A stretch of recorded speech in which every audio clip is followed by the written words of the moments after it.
अस्सलाम वालेकुम दोस्तों, उम्मीद करता हूँ वो खैरियत से होंगे। पंजाब गवर्नमेंट ने नौकरियों का ऐलान किया है वासा डिपार्टमेंट के अंदर। और रिसेंटली जो सैलाब आया हुआ है तो उसके अंदर जो मैनेजमेंट के लिए और उसके अंदर काम करने के लिए पूरे पंजाब सूबे के अंदर अ, उसके अंदर पंजाब को काफ़ी सारे लोगों की ज़रूरत है, जिसके जिसके ज़रिए से वो लोगों को भर्ती करके उसके अंदर जो डेवलपमेंट का जो काम है उनसे लिया जाएगा। और ये जो है ना परमानेंट बेस पर नौकरियाँ होंगी। तो कौन-कौन सी नौकरियाँ, कौन-कौन से लोग अप्लाई कर सकते हैं और कौन-कौन से लोग अहल हैं इस जॉब्स के लिए जो कि गवर्नमेंट जॉब है। तो इसके अंदर पूरी डिटेल के साथ मैं आपके साथ शेयर करूँगा कि आप किस तरह अप्लाई कर सकते हैं, क्या तरीकाकार होगा, कौन-कौन से सीट्स अवेलेबल हैं ताकि आप अप्लाई करके और आप नौकरी हासिल कर सकते हैं गवर्नमेंट की। तो वीडियो को आपने कंप्लीट आखिर तक वॉच करना है और वीडियो को लाइक आपने लाज़मी करना है। और अगर आपने अभी तक चैनल को सब्सक्राइब नहीं किया तो सब्सक्राइब आपने लाज़मी करना है। और कमेंट में आपने बताना है कि आप किस एरिया से आप मेरी वीडियो को देख रहे हैं, किस इलाके से, तो आपने अपने इलाके का नाम लाज़मी टाइप करना है। तो वीडियो स्टार्ट करते हैं, मैं डिटेल के साथ आपके साथ ये शेयर करूँगा किस तरह आप अप्लाई कर सकते हैं, पूरा स्टेप बाय स्टेप आपके साथ मैं शेयर करूँगा। तो यहाँ पर मैंने इश्तिहार को ओपन किया हुआ, यहाँ पर ये वासा के अंदर जो है ना ये जॉब्स आई हैं, तो आप आसानी के साथ अप्लाई कर सकते हैं। तो किस तरह आपने अप्लाई करना है, कौन-कौन सी सीट्स अवेलेबल हैं, तो ये पीएमयू प्रोजेक्ट मैनेजमेंट यूनिट के अंदर जो है ये जॉब अवेलेबल हैं। और ये वासा का एक पार्ट है और इसके अंदर जो है ना काफ़ी जॉब्स आई हैं, तो आपने अप्लाई लाज़िम करना है अगर आप एलिजिबल हो सकते हैं अगर इस क्राइटेरिया के अंदर। तो जो प्रोजेक्ट डायरेक्टर की जॉब है, सबसे पहले ये एक सीट अवेलेबल है और इसके अंदर जो क्वालिफ़िकेशन चाहिए है BA, BSc in civil engineering from HEC recognised university. HEC से अप्रूव्ड होनी चाहिए आपकी ये डिग्री है अगर आपने सिविल इंजीनियरिंग की हुई है, ठीक है? और एक्सपीरियंस की बात करें तो मिनिमम एक्सपीरियंस 20 साल का मिनिमम एक्सपीरियंस होना चाहिए और post qualification experience with 10 years on maximum age limit is 65। यानी 65 तक जो है ना वो बंदा यहाँ पर अप्लाई कर सकता है इस पोस्ट के लिए। नंबर 2 पर जो जॉब अवेलेबल है वो डिप्टी प्रोजेक्ट डायरेक्टर की है। पीपीएस 10 के अंदर एक सीट अवेलेबल है। क्वालिफिकेशन की बात करें तो BE, BSc in civil engineering from HEC recognised university.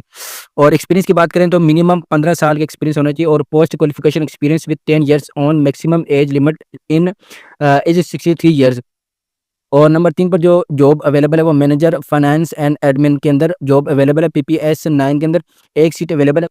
Qualification की बात करें तो 16 years of education in business administration, accounts, finance from recognised institution. Experience की बात करें तो मिनिमम 5 इयर्स का एक्सपीरियंस होना चाहिए। Post qualification experience in relevant sector, maximum age limit is 55 years. और नंबर 4 पर जो जॉब अवेलेबल है वो मैनेजर प्रोक्योरमेंट पीपीएस 9 के अंदर है और एक सीट अवेलेबल है। 16 years of education in engineering, economics, business administration, project management from recognised institution. और एक्सपीरियंस की बात करें तो मिनिमम 5 इयर्स का एक्सपीरियंस होना चाहिए। Post qualification experience related to procurement of works, good and service, ये एक्सपीरियंस होना चाहिए। मैक्सिमम एज लिमिट ये 55 इयर्स की जो है ना मैक्सिमम लिमिट है। नंबर 5 पर जो जॉब अवेलेबल है मैनेजर कॉन्ट्रैक्ट्स की जॉब है, एक सीट अवेलेबल है। क्वालिफिकेशन की बात करें तो 16 years of education in engineering, economics, business administration, project management, law law from recognised institution. Experience की बात करें तो मिनिमम 5 इयर्स का एक्सपीरियंस होना चाहिए। पोस्ट क्वालिफिकेशन के अंदर उसको एक्सपीरियंस होना चाहिए इन रेलेवेंट सेक्टर के अंदर और मैक्सिमम एज लिमिट तकरीबन 55 इयर्स है। नंबर 6 पर जो जॉब अवेलेबल है वो ऑडिट ऑफिसर की जॉब है। इसके अंदर एक सीट अवेलेबल है। 16 years of education in economics, accounts, finance from recognised institution, ये क्वालिफिकेशन उसकी होनी चाहिए। एक्सपीरियंस की बात करें तो मिनिमम 3 इयर्स का एक्सपीरियंस होना चाहिए। Post qualification experience in relevant sector के अंदर और इसके अंदर जो एज लिमिट है वो 40 साल की एज लिमिट है। नंबर 7 के अंदर जो जॉब आती है वो अकाउंट ऑफिसर की जॉब है। और क्वालिफिकेशन की बात करें तो 16 years of education in economics, accounts, finance from recognised institution. और एक्सपीरियंस की बात करें तो मिनिमम 3 साल का एक्सपीरियंस होना चाहिए। Post qualification experience in relevant sector, इसके अंदर एज लिमिट वो 40 साल की है। नंबर 8 पर जो जॉब अवेलेबल नंबर 8 पर जो जॉब अवेलेबल है वो आईटी एक्सपर्ट की जॉब है। 16 years of education in IT, computer science, software development from HEC recognised institute. और एक्सपीरियंस की बात करें तो मिनिमम 3 साल का एक्सपीरियंस होना चाहिए। Post qualification relevant experience. Maximum age की लिमिट की बात करें तो तकरीबन 40 साल की एज मैक्सिमम ये लिमिट है, उससे कम वाला भी अप्लाई कर सकते हैं। और नंबर 9 के अंदर जो जॉब फाइनेंस एसोसिएट के अंदर जॉब है।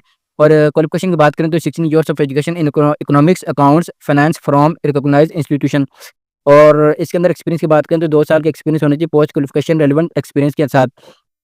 एज लिमिट की बात करें तो 40 साल की एज वाला बंदा भी अप्लाई कर सकता है। नंबर 10 के अंदर जो जॉब अवेलेबल है वो एडमिन ऑफिसर की जॉब है। 16 years of education in human resources, business administration, management science and from HEC recognised institute. और एक्सपीरियंस की बात करें तो 3 साल का एक्सपीरियंस होना चाहिए, पोस्ट क्वालिफिकेशन रेलेवेंट एक्सपीरियंस, और मिनिमम एज जो है तकरीबन 40 साल के बंदा भी अप्लाई कर सकता है। नंबर 11 पर जो जॉब अवेलेबल है वो सीनियर इंजीनियर की जॉब है। क्वालिफिकेशन की बात करें BE BSc in civil engineering from HEC recognised university. Experience की बात करें तो 5 साल का एक्सपीरियंस होना चाहिए, और इसके अंदर जो एज लिमिट है वो 45 की है। जूनियर इंजीनियरिंग की बात नंबर 12 पर है, जूनियर इंजीनियरिंग की पोस्ट है, और इसके अंदर जो क्वालिफिकेशन होनी चाहिए, इसके अंदर जो क्वालिफिकेशन होनी चाहिए BE BSc in civil engineering from HEC recognised university, और मिनिमम जो एक्सपीरियंस होना चाहिए वो 2 साल का एक्सपीरियंस होना चाहिए, और इसी तरह एज लिमिट वो 40 साल है। नंबर 13 पर जो जॉब अवेलेबल है वो साइट इंस्पेक्टर सब इंजीनियर की जॉब अवेलेबल है। इसके अंदर क्वालिफिकेशन की बात करें तो डीएई सिविल मैकेनिकल इंजीनियरिंग की उसने की हो, और एक्सपीरियंस की बात करें तो मिनिमम 10 साल का एक्सपीरियंस होना चाहिए उस फील्ड के अंदर, और इसके अंदर एज लिमिट 45 है। नंबर 14 पर जो जॉब अवेलेबल क्वांटिटी सर्वेयर की जॉब अवेलेबल है, और इसके अंदर 2 सीट अवेलेबल हैं। और पीछे वाले जो मैंने नंबर 13 पर जो जो पोस्ट बताई वो उसके अंदर तकरीबन 4 सीट अवेलेबल हैं, और इसके अंदर नंबर 14 के अंदर 2 सीट अवेलेबल हैं डीएई सिविल मैकेनिकल इंजीनियर हो, और इसी तरह मिनिमम जो एक्सपीरियंस है वो 10 साल का एक्सपीरियंस होना चाहिए, और इसके अंदर एज लिमिट 45 है। और नंबर 15 पर जो कंप्यूटर ऑपरेटर की जॉब है, इसके अंदर 5 सीट्स अवेलेबल हैं, और इसके अंदर क्वालिफिकेशन की बात करें तो intermediate with skills in MS office etcetera.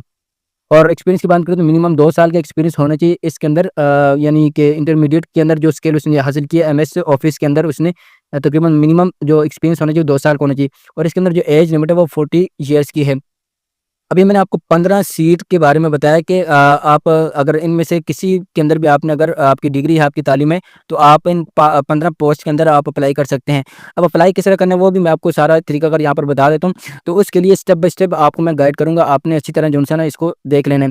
और ये सारा का सारा जो अप्लाई होगा वो ये ऑनलाइन भी होगा, ठीक है। तो ऑनलाइन अप्लाई करने का तरीका ये है कि आपके पास अपना एक अकाउंट होना चाहिए, अकाउंट आप बनाएँ, यानी जीमेल का अकाउंट हो, उसके अंदर आपने इस वेबसाइट के ऊपर आपने जाना है jobs.punjab.gov.pk। इस वेबसाइट का लिंक आपको मेरे व्हाट्सएप चैनल के ऊपर मिल जाएगा। आपने मेरे व्हाट्सएप चैनल को फॉलो कर लेना है, और आपने इस लिंक के ऊपर जाना है, क्लिक करना है, और आपने अपना अकाउंट साइन इन कर लेना है, ठीक है। आपको ऑप्शन मिल जाएगा, आपने साइन अप करना है, सॉरी। और उसके बाद अगर जॉनसन अगर आपने नया मतलब आपका अकाउंट है, तो उसके अंदर फिर आपने सीएनएसी ईमेल और मोबाइल नंबर के साथ आपने फिर साइन इन करना है, और अपना अकाउंट वेरीफाई आपने कर लेना है। और उसके बाद आपने वैकेंसी के लिए जॉनसन एक्सेस करना है साइन इन करने के बाद, ठीक है। नंबर 2 पर जॉनसन आपने नंबर 2 पर आपने पीएमयू वासा पार्ट वैकेंसी आपने ढूँढनी है, उस सेक्शन में जाना है, ठीक है। ये आपने कीवर्ड सर्च करना है पीएमयू पंजाब डेवलपमेंट प्रोग्राम। ये आपको सर्च बार नज़र आ जाएगा इस वेबसाइट के ऊपर।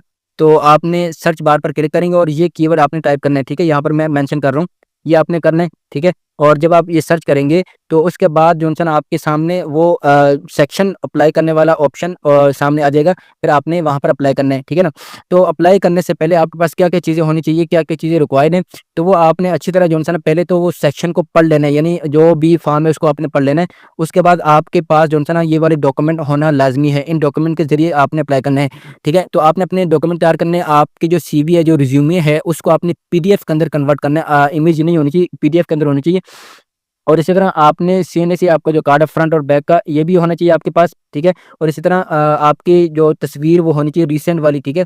और इसी तरह एजुकेशनल जो डिग्रीज़ है आपकी, वो उसका जो है ना आपके पास इमेज वगैरह हो, और एक्सपीरियंस हो जो सर्टिफिकेट है उसकी इमेजेस हों, ठीक है। और इसी तरह आपके पास एक तो प्रोफेशनल रजिस्ट्रेशन जो अगर एप्लीकेशन हो, तो कोई ट्रेनिंग या मतलब जहाँ पर भी आपने सर्विस की है, तो उसका सर्टिफ़िकेट होना चाहिए। जिस भी कंपनी के अंदर या किसी भी इदारे के अंदर आपने सर्विस की है, उसका सर्टिफ़िकेट होना चाहिए आपके पास, और ये सारी चीज़ें आपके पास होनी चाहिए, ठीक है। फिर आपने अप्लाई करना है।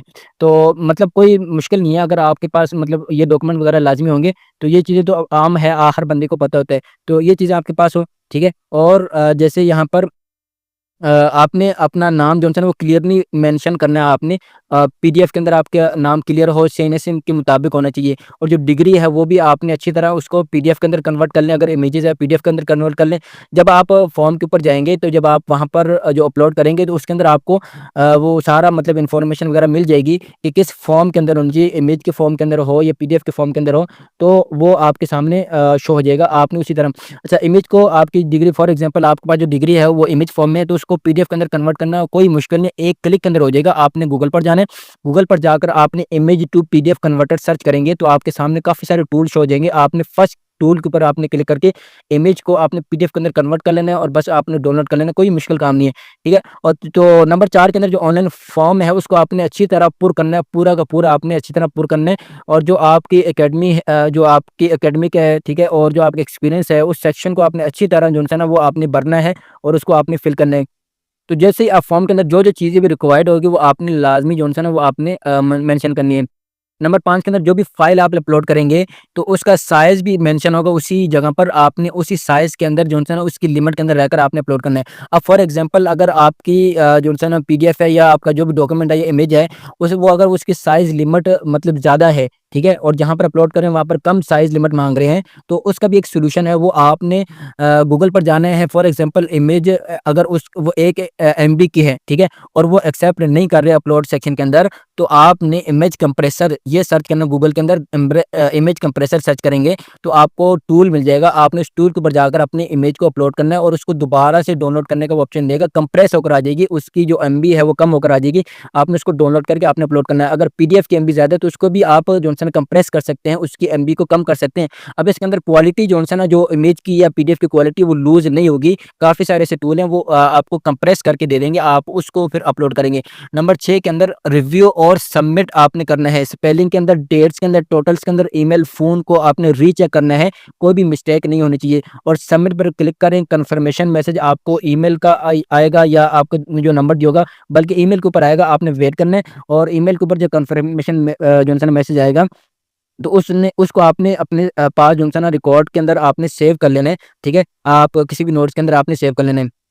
नंबर 7 के अंदर सबमिशन के बाद आपने अपना जो पोर्टल है यानी जिस वेबसाइट के थ्रू जो आपको मैंने ऊपर बताई है उस वेबसाइट के थ्रू आपने जो अप्लाई किया है, उसका स्टेटस आपने चेक करते रहना है। कोई भी जो है ना इन्फॉर्मेशन आएगी, कोई भी अपडेट वगैरह आएगी आपको वो मिल जाएगी। तो अगर आप जो है ना शॉर्ट लिस्टेड हो जाते हैं यानी आप सिलेक्ट हो जाते हैं तो आपको जो है ना इसके बाद इंटरव्यू के लिए आपको बुलाया जाएगा। तो फिर आपने जो आपके पास जो डॉक्यूमेंट वगैरह जो आपने अप्लाई किए वो साथ आपने लाज़मी लेकर जाने हैं। और जब भी वो मतलब रीचेक करेंगे तो आपके पास वो डॉक्यूमेंट वगैरह होने चाहिए। और जो है ना आप वो इंटरव्यू के लिए आप जा सकते हैं।